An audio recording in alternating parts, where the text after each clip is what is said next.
Hey guys, a couple of weeks ago I shared this article from Forbes, and it was an article called "Who Still Steals Music These Days," and it was essentially about stream ripping and about how there are still places, outside of torrents and file sharing sites where people are obviously getting music for free and not paying for it, and that's an issue, obviously. But it was this one tiny sentence that really stuck out like a sore thumb for me. And it was when the author was talking about that it was a third of all young people that were getting into this stream ripping. And the cure or the remedy that's offered here is that unless something is done to curb the spread of this new technology, the music businesses continue to be plagued by piracy and it's continuing to go downhill. So it was this idea of like, why don't we just sort of try to stop technology or maybe harness it and make it work for us or something like that. So, I think this is kind of a foolish way to think about the world and about technology. And this article that I just stumbled across is something that sort of helped crystallize, a much better approach to how you should be thinking about technology, especially in the music business and music licensing. Doesn't matter if you're a composer, if you're a, entrepreneur and you're trying to start a music company of some sort.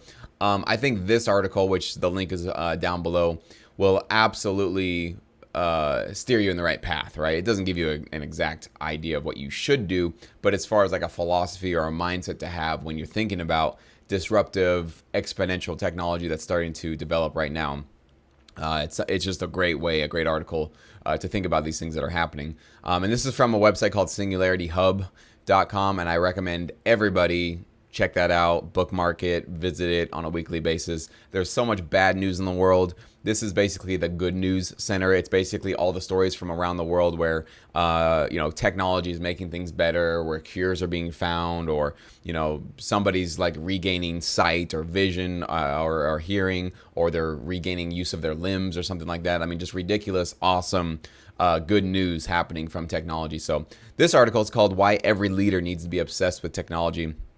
And it starts out talking about Tower Records here, and about how it was, it started getting really successful in the 90s, and it spread far and wide. And then in 98, they took on $110 million in debt to start opening up new businesses, new locations, and start spreading. And of course, you guys know at the late 90s, that's when Napster and file sharing networks really started to bloom. And so they basically were heading right directly into this hurricane of madness and a mess that was just going to completely destroy them. So needless to say, they filed for bankruptcy in 2004 and again for the last time in 2006. So they were pretty much out of commission. So that's sort of the sad story. But this article is kind of talking about why is it difficult for leaders to see technological change coming and right the ship before it's too late. So why is it that, in this last article, again, unless something's done to curb the spread of this technology, there's still people that are still thinking this way. They're still thinking like, well, if we could just stop this somehow or we can change things, then we're not going to be put out of business. And I want you just to compare the two remedies that are given in this article and in the Forbes one. So in this article, the author says, more than ever, leaders need to develop a strong understanding and perspective on technology. They need to survey new innovations, forecast their pace, gauge the implications, and adopt new tools and strategy to change, maybe that should have been strategies, to change course as an industry shifts, not after it's shifted. So, there's a lot of stuff to unpack there, but essentially what it's saying is look out, be aware of technology, keep on top of it, see what's happening, and you need to change your model or adjust yourself to be able to profit from these changes, okay? It's not saying curb the spread of technology or stop the spread of technology or sue people or try to scare people from doing certain things. It's all about you can't control technology. You can't control how fast things are going to grow, how much there's going to be an impact in your industry. What you can control is what your business does about that change. It's going to be happening external to your company. And this is the same thing for us as musicians and producers where, hey, so there's a lot of new plugins and sounds and programs online that are making it easier and easier for music producers to make music. So some music producers might see that and go, well, this is going to suck. That means that everybody can make music, and that means it's not going to be really that difficult to make a living making music. So that, or therefore, there's just nothing that can be done. So either I'm going to give up and say, whatever, I'm not going to make music, Or, maybe I should campaign to shut these companies down that, they're making music making too easy for the general public or whatever. Yeah, that's one approach to it. The other approach is like, how can you use all these cool, awesome new tools to make your life easier, to make even bigger and better music than you ever did before? And how could you be using all of this new technology to actually expand your catalog? Maybe with all this new stuff happening, you can make twice as much music, right? Because it's going to maybe cut down on the amount of time you need to find sounds or find plugins or whatever the issue is. So you can always adjust yourself, to take advantage of everything that's going on in the world. So I just wanted to contrast these two vastly different approaches to that, curbing the spread of this new technology, or survey new innovations, forecast the pace, gauge the implications, adopt new tools and strategies to change course as an industry shifts, not after it's shifted. You guys can see a vast difference in just how you're thinking about the world and technology as it starts to really disrupt our lives. And it's going to, okay?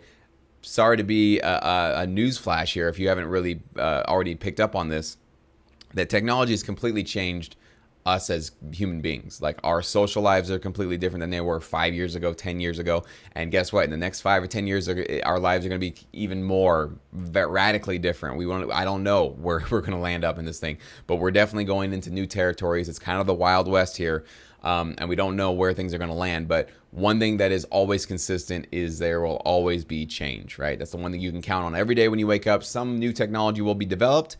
And the difference in what that technology can do for mankind is getting larger and larger and larger, right? So when we developed the first couple of tools along the internet.com boom, those first websites when they first came out, kind of cool, some text, some pictures, whatever. But remember back then, people said, it's going to be a bubble though. It'll fade and nobody will like it and nobody will use this kind of stuff. And of course, we had our big .com bubble burst from the stock market. So of course, that kind of confirmed to a lot of people that yes, that's the bubble and now it's over. And let's go back to how we did things before.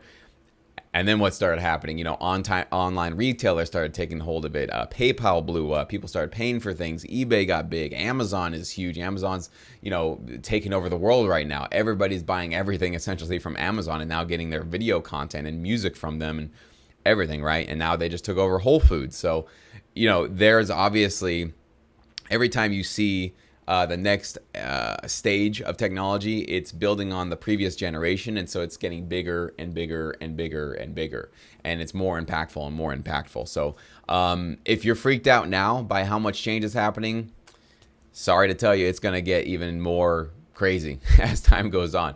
This is not slowing down. The joke that I always tell my friends and family who might be a little bit, worried about, like, well, I don't know, and technology, I'm kind of ambivalent about it. I'm not really sure it's a great thing, and sometimes it's got its negatives and whatever.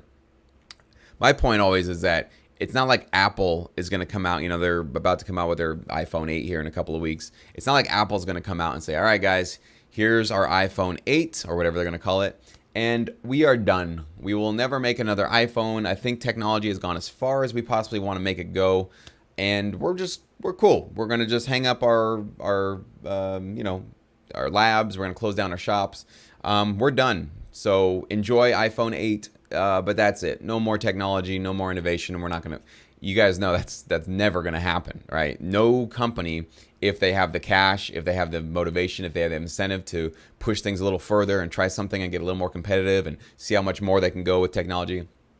It's just what we do as creatures, as human beings. Ever since we picked up a stick so we could go grab that fruit in the tree that we couldn't reach, we've always been extending what it is to be human, right? We've always been wanting to go above and beyond what we are physically capable of doing. So it's in our nature to kind of just press the buttons of reality and try to see how far we can go, and see, push the boundaries essentially and see how much we can go. So we're going in that direction. That's where we're going. And unless there's, some ridiculous, nuclear winter that takes out all of mankind, that's where we're headed right now. So if you're negative about technology and you're always feeling like it's just ruining your life, that's something maybe to think about, because there are some of us, quite a few of us, that are actually being really excited by the new technology that's coming out. And I am very optimistic about the future, about where we're headed as a species, as a world. I'm very, very excited about it, because what I see technology doing is solving problems. Okay. I'm one of those that I actually don't really believe there are any political solutions to any of our problems. I think that we think sometimes like, well, we just need to go pass a law and that'll make this happen, or we need to go give money to these people through subsidies or whatever, or through taxes, and then that'll solve that. I really think a lot of that is just about pushing the slush fund around, kind of kicking the can down the road a little bit. But it's not until technology comes out and creates a real solution when our problems become obsolete, right? And we don't have to worry about going to get a law passed to fix something or to get some funding passed to do this or that. Technology has this weird way of just sort of like bypassing what you think you need to get done through the traditional means of solving problems, which right now, it's our institutions and our corporations and that kind of thing.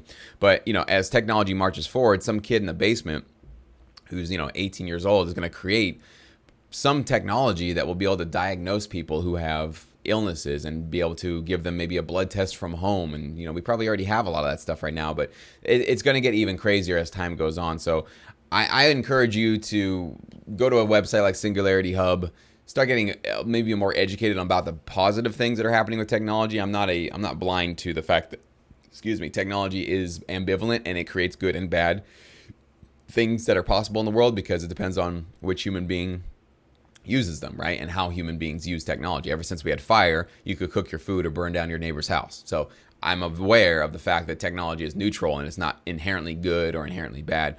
But what I'm seeing technology mostly being used for is solving problems, helping each other out, doing good things, right? And now, we're living in a world where anybody can create something and it can help millions, if not billions of people, right? For example, I'm sitting right from my home studio right now, and I can reach tens of thousands of people with this information that I'm providing you guys about the TV, film, music licensing industry, right? I don't think that was really available when I was born, obviously, in 1984.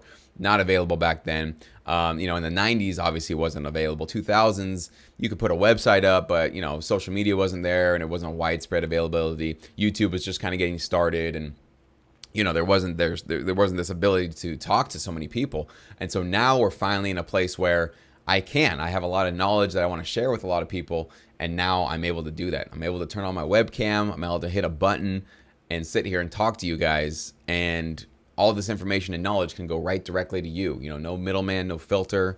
To me, it's like, I'm so glad that we didn't get, like, I know a lot of people think like, well, we should have had flying cars by now. People have that meme that they always talk about, but I'm actually so glad that we didn't do the flying cars thing first. I'm so glad that we came out with the internet, because I don't even think back when they made, sci-fi movies in the 50s and 60s, they ever thought about something called the internet, where, everybody could be communicating. I mean, talk about like a ridiculous revolution in communication and knowledge sharing.